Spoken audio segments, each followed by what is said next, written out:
in the penultimate race of the season. Carpe, who's chasing the title from Uriarte, that's Brian Uriarte and Max Quiles. Pini, Rosenthal and Cruces on the second row from Casey O'Gorman, Cormac Buchanan and Marcos Uriarte, who completes row 3. Dodo Boggio promoted to a career best 10th after the penalty for Jesus Rios. He's got Alessandro Morosi, the number 19 alongside him, and Facundo Yambias. Eamon Adaki, who starts on the 5th row. That's the best qualifying of his rookie season for the junior talent team, so ending on a high for the number 56. Completing your top 18 is Evan Belford, the British rider, lines up in 18th place, promoted of course by those penalties. RB Aditama, the 93 for the junior talent team, in 19th place, ahead of Lennox Famara and Daniel Shauril.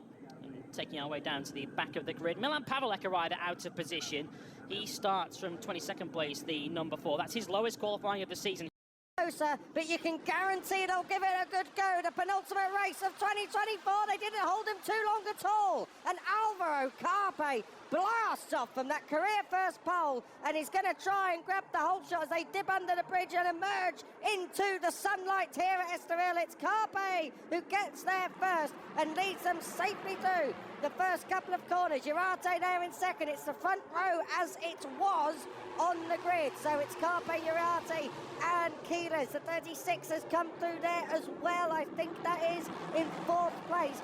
But so far, all neatly and tidy through. It's a 96, I beg your pardon, of course, Guido Pini. Yeah, all sort of even across.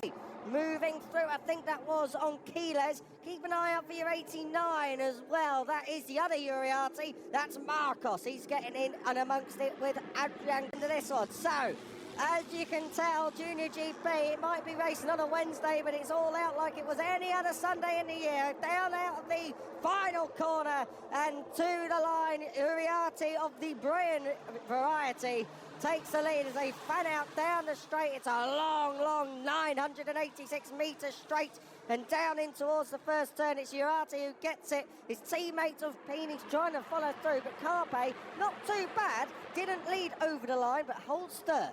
One or two liberties been taken with track limits there on the outside of turn. Of Quiles. Worth noting as well, Lewis, you touched on it just then, track limits, it only counts for the green stuff, so don't worry too much if they run out onto anything that's blue. Of course, green stuff, it won't count if it's grass, and there's a lot of it around here.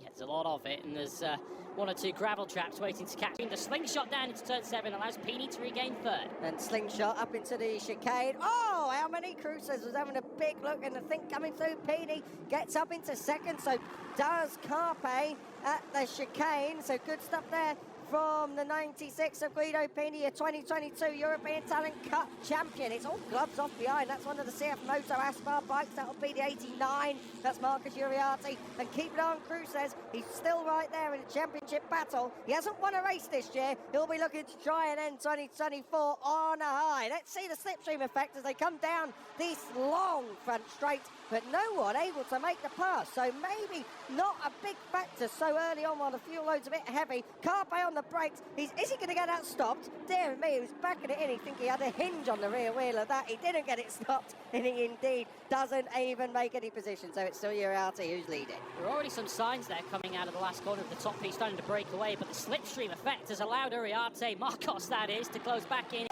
Dear me, watch your pitfalls as well. That was Marcus Uriarte coming through. 47 to Dodo Boggio. Everywhere you look, it's like winning the lottery. Just try and pick any number, it'll all do.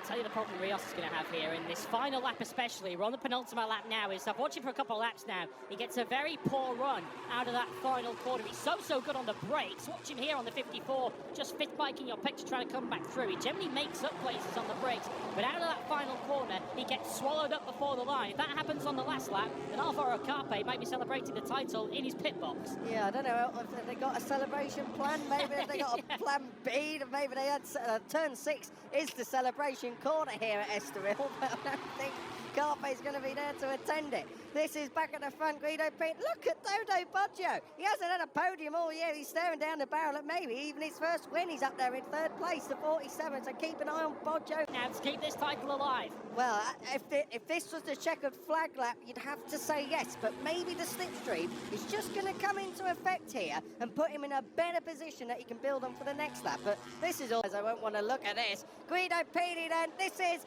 your last lap of race 1, Junior GP here at the last round at Estoril. On your extreme inside, it's a 55. Jesus Rios, surely not. He was fourth across the line. He led briefly, back to second he goes. Second's good enough, of course, to keep the title race alive. Guido Pini leads again through turn.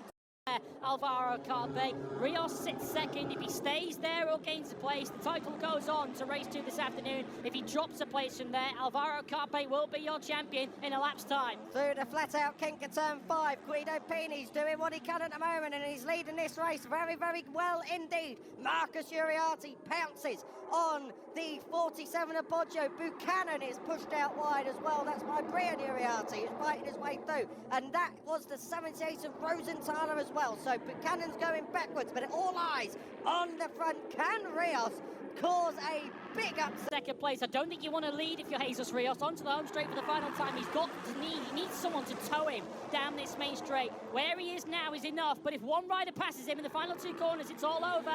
This is it then, the Ayrton Senna Parabolica for the final time, and building and building and building. Outside, Sean, he's going to go the long way. He doesn't need to be pushed out there. Oh, that's going to cost him. That's going to cost him. That's cost him. Oh, massive contact. It looks like Guido Pini's going to win it, and by default, it is going to be champion to Alvaro Carpe, who's never celebrated being in the box early in a race that much in his entire racing career. A little bit of strategy problem.